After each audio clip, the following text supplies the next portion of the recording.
Capítulo 15. Forças viciadas. Caía a noite. Após o dia quente, a multidão desfilava na via pública, evidentemente buscando o ar fresco. Dirigímo-nos a outro templo espírita, em companhia de Aulus, segundo nosso plano de trabalho, quando tivemos nossa atenção voltada para a enorme gritaria. 2 guardas arrastavam, de restaurante barato, um homem maduro em deploráveis condições de embriaguez. O mísero esperneava e proferia palavras rudes, protestando. Observem o nosso infeliz irmão, determinou o orientador. E, porque não havia tempo entre a porta ruidosa e o carro policial, pusemo-nos em observação. Achava-se o pobre amigo abraçado por uma entidade da sombra, qual se um polvo estranho o absorvesse. Num átimo, reparamos que a bebedeira alcançava os 2, porquanto se justapunham completamente um ao outro, exibindo as mesmas perturbações. Em breves instantes, o veículo buzinou com pressa e não nos foi possível dilatar anotações. O quadro daria ensejo a valiosos apontamentos. Ante a alegação de Hilário, o assistente considerou que dispunhamos de tempo bastante para a colheita de alguns registros interessantes e convidou-nos a entrar. A casa de pasto regurgitava. Muita alegria, muita gente. Lá dentro, certo, recolheríamos material adequado a expressivas lições. Transpusemos a entrada. As emanações do ambiente produziam em nós indefinível mal-estar. Junto de fumantes e bebedores inveterados, criaturas desencarnadas de triste feição se demoravam expectantes. Algumas sorviam as baforadas de fumo arremessadas ao ar, ainda aquecidas pelo calor dos pulmões que as expulsavam, e nisso encontrando alegria e alimento. Outros aspiravam o hálito de alcoólatras impenitentes. Indicando-as, informou o orientador. Muitos de nossos irmãos, que já se desvencilharam do vaso carnal, se apegam com tamanho desvario às sensações da experiência física que se cosem àqueles nossos amigos terrestres temporariamente desequilibrados nos desagradáveis costumes por que se deixam influenciar. Mas por que mergulhar dessa forma em prazeres dessa espécie? Hilário, disse o assistente bondoso, o que a vida começou, a morte continua. Esses nossos companheiros situaram a mente nos apetites mais baixos do mundo, alimentando-se com um tipo de emoções que os localiza na vizinhança da animalidade. Não obstante haverem frequentado santuários religiosos, não se preocuparam em atender aos princípios da fé que abraçaram, acreditando que a existência devia ser para eles o culto de satisfações menos dignas, com a exaltação dos mais astuciosos e dos mais fortes.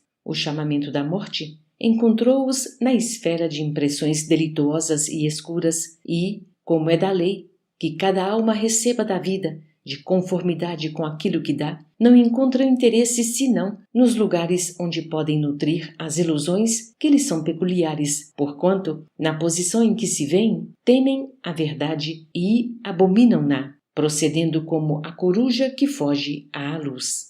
Hilário fez um gesto de piedade e indagou.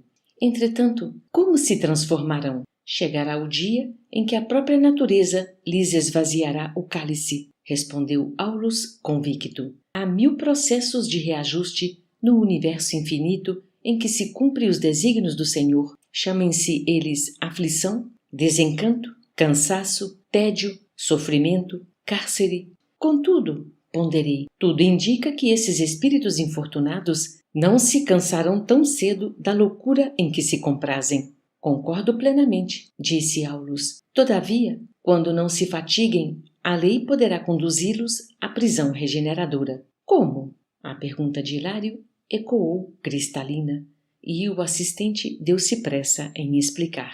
Há dolorosas reencarnações que significam tremenda luta expiatória para as almas necrosadas no vício. Temos, por exemplo, o mongolismo, a hidrocefalia, a paralisia, a cegueira, a epilepsia secundária, o idiotismo, o aleijão de nascença e muitos outros recursos, angustiosos embora, mas necessários, e que podem funcionar em benefício da mente desequilibrada desde o berço em plena fase infantil. Na maioria das vezes, semelhantes processos de cura prodigalizam bons resultados pelas provações obrigatórias que oferecem. No entanto, comentei, e se os nossos irmãos encarnados, visivelmente confiados à devassidão, resolvessem reconsiderar o próprio caminho, se voltassem à regularidade através da renovação mental com alicerces no bem? Isso seria ganhar tempo, recuperando a si mesmos e amparando com segurança os amigos desencarnados. Usando a alavanca da vontade, atingimos a realização de verdadeiros milagres. Entretanto, para isso, precisariam despender esforço heróico. Observando os beberrões, cujas taças eram partilhadas pelos sócios que lhes eram invisíveis, Hilário recordou: ontem visitamos um templo em que desencarnados sofredores se exprimiam por intermédio de criaturas necessitadas de auxílio, e ali estudamos algo sobre mediunidade. Aqui vemos entidades viciosas valendo-se de pessoas que com elas se afinam numa perfeita comunhão de forças superiores. Aqui, tanto quanto lá, seria lícito ver a mediunidade em ação? Sem qualquer dúvida, confirmou o orientador. Recursos psíquicos, nesse ou naquele grau de desenvolvimento, são peculiares a todos, tanto quanto o poder de locomoção ou a faculdade de respirar, constituindo forças que o espírito encarnado ou desencarnado pode empregar no bem ou no mal de si mesmo. Ser médium não quer dizer que a alma esteja agraciada por privilégios ou conquistas feitas.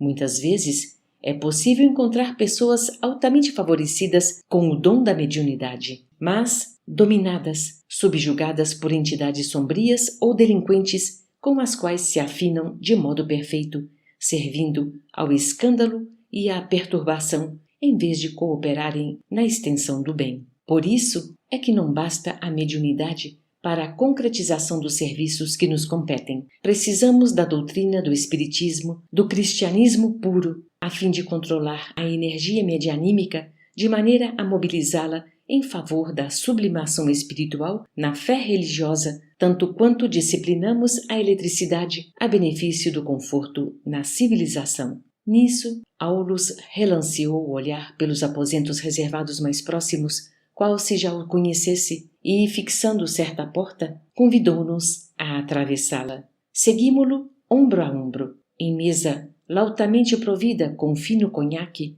um rapaz, fumando com volúpia e, sob o domínio de uma entidade digna de compaixão, pelo aspecto repelente em que se mostrava, escrevia. Estudemos, recomendou o orientador. O cérebro do moço embebia-se em substância escura e pastosa que escorria das mãos do triste companheiro que o enlaçava. Via-se-lhes a absoluta associação na autoria dos caracteres escritos. A dupla em trabalho não nos registrou a presença. Nesse instante, anunciou Aulus atencioso, nosso irmão desconhecido é hábil médium psicógrafo. Tem as células do pensamento integralmente controladas pelo infeliz cultivador de crueldade sob a nossa vista.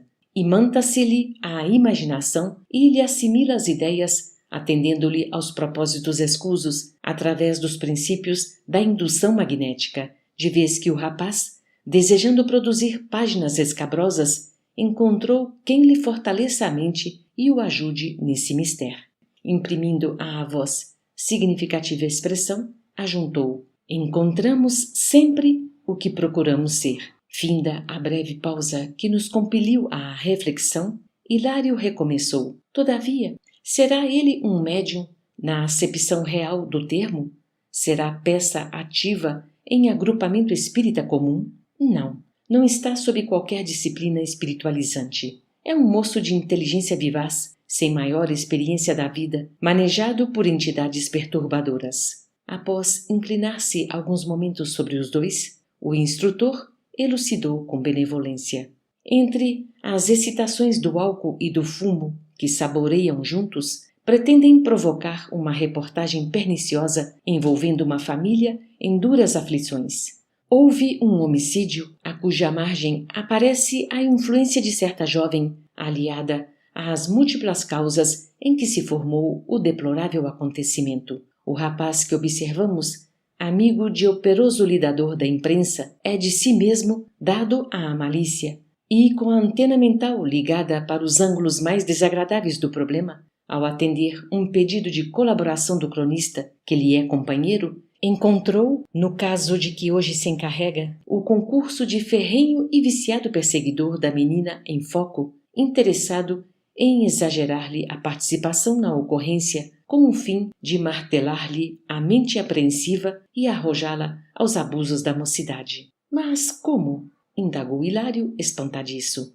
O jornalista, de posse do comentário calunioso, será o veículo de informações tendenciosas ao público.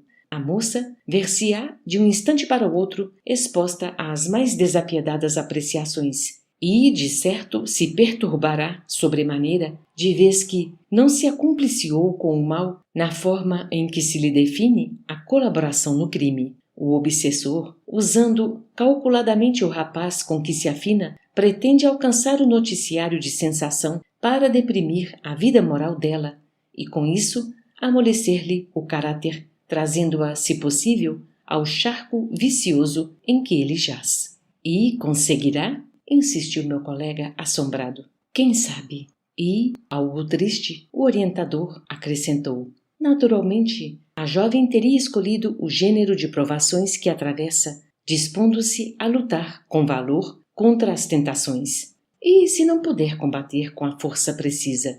Será mais justo dizer, se não quiser, porque a lei não nos confia problemas de trabalho superiores à nossa capacidade de solução. Assim, pois, caso não delibere guerrear a influência destrutiva, demorar-se-á por muito tempo nas perturbações a que já se encontra ligada em princípio.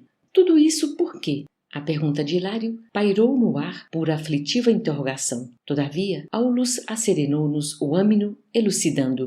Indiscutivelmente, a jovem e o infeliz que a persegue estão unidos um ao outro desde muito tempo. Terão estado juntos nas regiões inferiores da vida espiritual antes da reencarnação com que a menina presentemente vem sendo beneficiada. Reencontrando-a na experiência física, de cujas vantagens ainda não partilha, o desventurado companheiro tenta incliná-la de novo à desordem emotiva, com o objetivo de explorá-la em atuação vampirizante. Aulus fez ligeiro intervalo, sorriu melancólico e acentuou. Entretanto, falar nisso seria abrir as páginas comoventes de enorme romance, desviando-nos do fim que nos propomos atingir. Detenhamo-nos na mediunidade, buscando aliviar a atmosfera de indagações que Hilário sempre condensava em torno de si mesmo. Ponderei. O quadro sob nossa análise induz à meditação nos fenômenos gerais de intercâmbio em que a humanidade total se envolve sem perceber.